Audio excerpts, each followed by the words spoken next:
Is the Middle East about to enter a new era of peace that will completely change the region forever?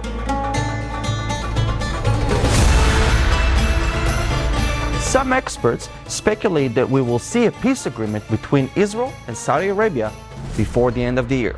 But one thing is for sure, we are witnessing history being made.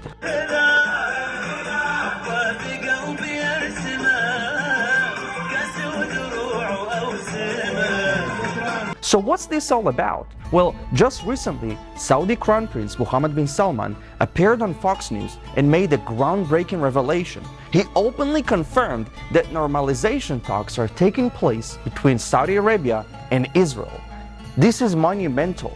And we have a good negotiations continue till now. We gotta see where it will go. We hope that it will reach a place that it will ease the life of the Palestinians and get Israel back, as a player in Middle East. There were reports that you had suspended talks. No, that's not true. Not true. But it doesn't end there, because in a rare show of openness, Prime Minister Netanyahu and US President Joe Biden discussed these very talks when they met in New York. They spoke about it very openly like never before. If you and I, 10 years ago, were talking about normalization with Saudi Arabia, and I think we'd look at each other like, who's been drinking what? But we're good Irish whiskey. Good Irish whiskey. That's the reason why I've never had a drink. But before we get into it, please make sure you are subscribed to my YouTube channel. Never miss any important updates from Israel. So let's get into it. What would peace between Israel and Saudi Arabia mean for the Middle East? This isn't just a story of two nations setting aside their differences. It's a narrative of transformation on a geopolitical scale. Firstly, it would be a game changer for the stability of the region. Saudi Arabia is a major player in the Arab world. Their acceptance of Israel sends a clear message that Israel is not an enemy, but a partner for peace. With Mecca and Medina within its borders, its influence stretches into the heart of the Islamic world. Now, imagine Saudi Arabia extending its hand in peace to Israel. This isn't just a bilateral agreement, it's a loud and clear call to the Arab world to follow suit, potentially ending the Israeli-Arab conflict and reconciling between the Jewish world and the Islamic world. Some people are already preparing their peace shirts. I think I should get one as well. Secondly, let's talk about Iran. An Israeli-Saudi normalization agreement would fundamentally change the dynamics of the entire region, particularly regarding Iran's ambitions. Tehran has long sought to expand its influence, often backing terrorist proxies in various Arab states, and continually making public threats calling for the destruction of Israel.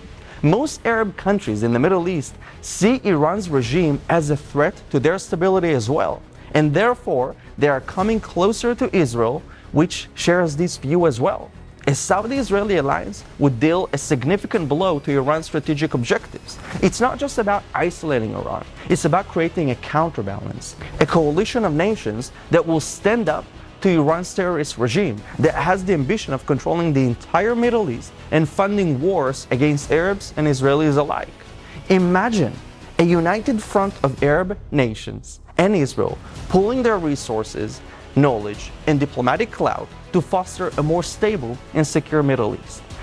That's bad news for the Ayatollahs in Iran, and great news for peacemakers.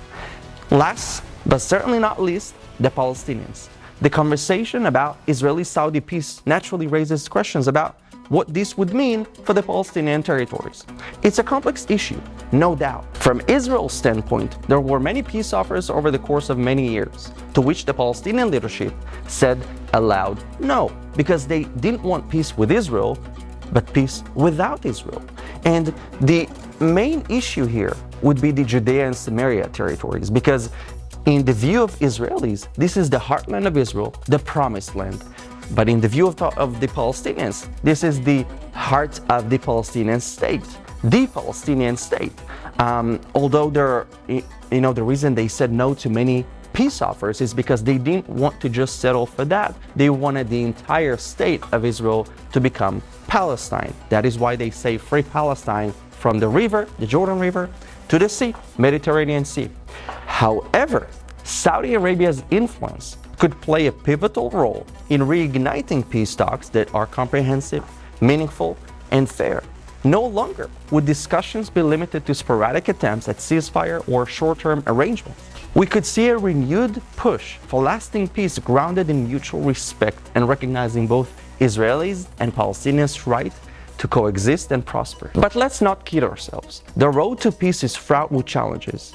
Yet, for the first time in a long time, it feels like there is genuine hope, a real chance to write a new chapter for the Middle East, a chapter of cooperation, progress, and most importantly, peace. So, if you, like me, are excited about the winds of change and prospects for peace, then make sure to hit that like button and share this video, because now more than ever, the world needs to see that peace is not just a dream, it's a possibility waiting to be grasped.